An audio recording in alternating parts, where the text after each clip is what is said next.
There is no doubt that diplomacy was and is still the most important means of dealing between countries.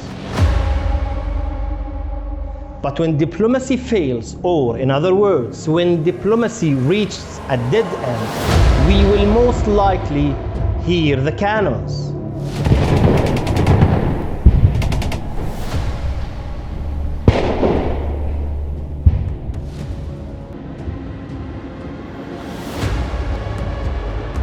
Recently, a new phenomenon has appeared in international relations, which is the decline of diplomacy in exchange for the advancement of military force as a tool for settling disputes. The Russian-Ukrainian conflict is the best proof of that.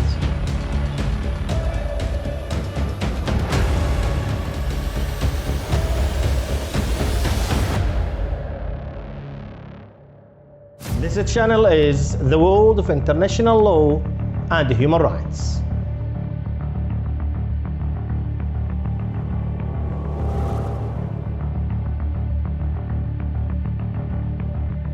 Diplomacy is the main instrument in international relations. Certainly, diplomacy is an important tool in international relations and in the arsenal of smart power, as it contributes to the strengthening of conflicting interests and divergent viewpoints between countries, as well as solving problems and settling down disputes by peaceful means and spreading openness and understanding between countries, which ultimately leads to the consolidation of peace and the avoidance of war. In light of the crises and conflicts that the entire world is witnessing these days, resorting to a peaceful solution instead of a military cannons has become an international demand, given the huge military budgets and casualties among soldiers and civilians alike.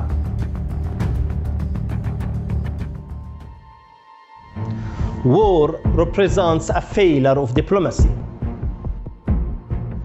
This phrase summarizes the history of wars in the world, ancient and modern, where wars begin when diplomacy fails to resolve conflicts between states and the military solutions advances for war.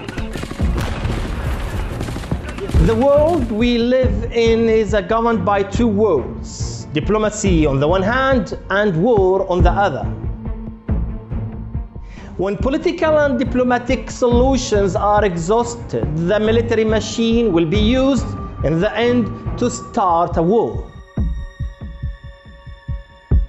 If the diplomat is tasked with negotiating and finding solutions to international conflicts and global crises in a political and diplomatic manner without resorting to force, then war comes to end the work that the diplomat has not completed.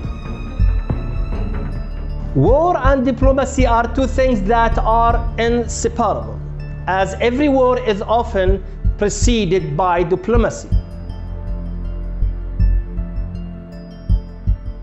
The United Nations and diplomacy.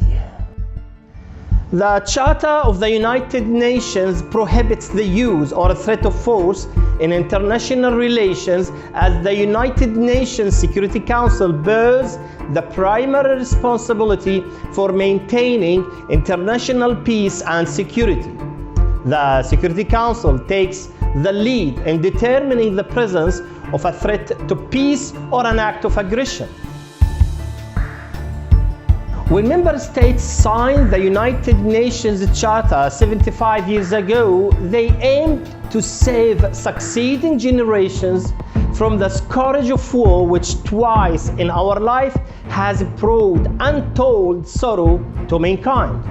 Accordingly, this goal has been a top priority for the international organization, but can the organization persuade the conflicting parties to sit at the same negotiating table if they are not willing to do so?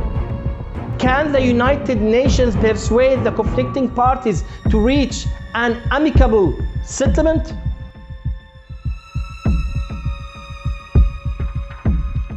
The greatest victory is that which requires no battle. The Russian President, Mr. Putin, believes that he will win the current war. The Ukrainian President, Mr. Zelensky, thinks the same. But let it be known that in war, whichever side may call itself the victor, there are no winners, but all are losers.